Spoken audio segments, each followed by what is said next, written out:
The darkness has allowed me to appreciate the obvious light in this life, in the way that strangers can become family, the way that nature reflects a vastness that makes our problems seem so small in comparison, the way our bodies and minds heal with time, and childlike wonder that makes people so vulnerably beautiful. These are things worth living for, and these are the things that make your life valuable and worth living. Ever since I was a little kid, I was a very anxious person. I have always suffered with anxiety and pretty severe depression. My mom is the most outgoing, like, she's not inhibited at all. Like, it's really hard to picture her anxious. A lot of the times when I was little and I would have like a panic attack or something, she just like wouldn't get it. And she would just be like, okay, like just kind of get over this. And my dad had the same reaction. I don't think that they did anything wrong in that situation. I just don't think that they fully understood it. Mental health is just so multifaceted. It is partly biological, it is like hereditary, it is based on like experience. When you have depression and anxiety, it feels like it's just all unraveled and broken and you can't like really listen to or experience the same things as other people are, like the normal everyday like happiness and joy. You can get to a point where it's just like overwhelming, and that's what I felt for a really long time. When I was 18 years old, I was really depressed for an entire summer. I've had like a lot of people leave from my life that I'm not ready for them to leave. My sophomore year, one of my best friends moved to Texas. My stepdad kicked me out of the house, and then my dad left. Like, it just kept being like people leaving me, and I just felt so abandoned and so lonely. No matter where I went or what I did, there was constantly a gray rain cloud over my head waiting to just strike me down. It got to the point where I thought of new ways to kill myself every single day. I felt that I had lost the fortitude to hold myself together anymore, and I took all of my and my mom's medication in an attempt to end my life.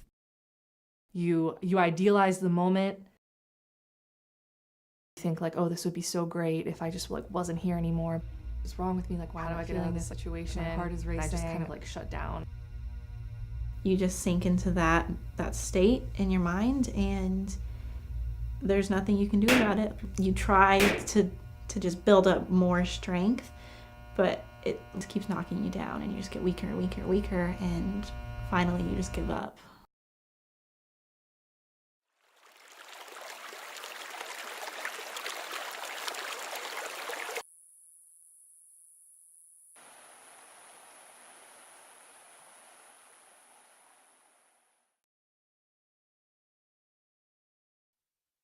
I saw this speaker.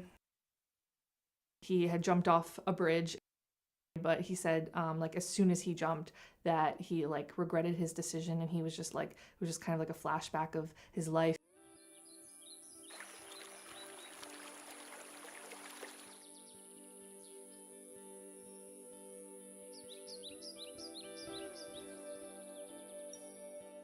That's pretty much like exactly how I felt after like I had OD'd.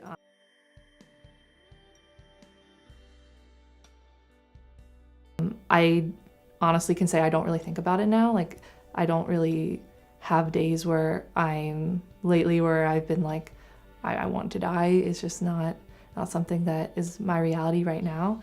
I might be going through depression, but that doesn't define me, and like there is hope for like a future without this, and I can get better, and there's like ways to cope and there's ways to improve. Once I finally did tell people and did get support from people, it just made everything so much easier. I'm thankful that I was able to form all of those close relationships to make me stop and like take a step back and be like, okay, like life is worth living, and my life really does matter. God has always helped me. Like, he's definitely the reason why I'm still alive.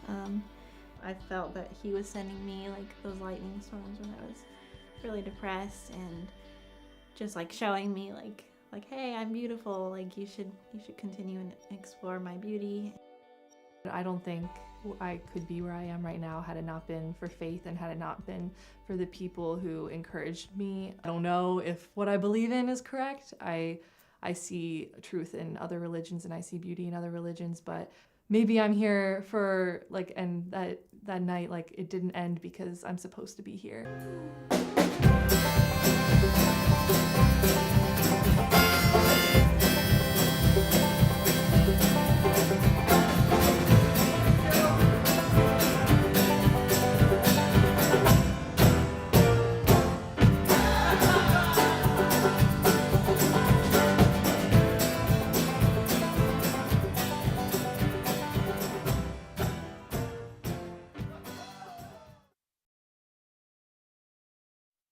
We both met in the San Francisco airport on our way to Wellington to study. We both knew that we were studying in Wellington, and we just immediately hit it off when we met each other.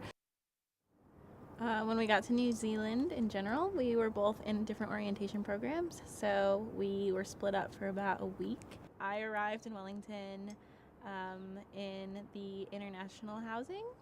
Next day, I went into town and I walked back and I walked in and Maria was just standing in the laundry room and I started freaking out and jumping up and down and screaming because I was so excited that she was my flatmate. Since then, our relationship has grown so much, and I knew it would from just clicking with her at the airport. Memory I forgot, but was reminded of in dreaming thought.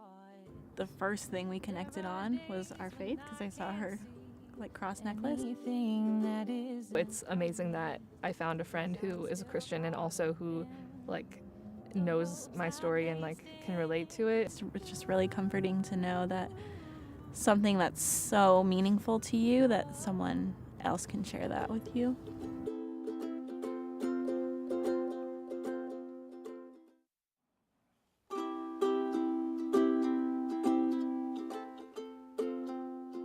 I've grown a lot just because I'm now more open to do things. It just gives you the confidence to just open up to people more and just take advantage of each day you're here.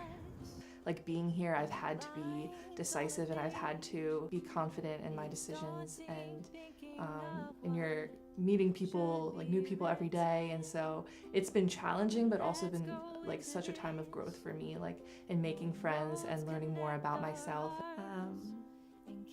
Now I just continue to look forward to what life gives me, and I'm just excited for the future, and I just can't wait for what's in store for me because it's just been so good.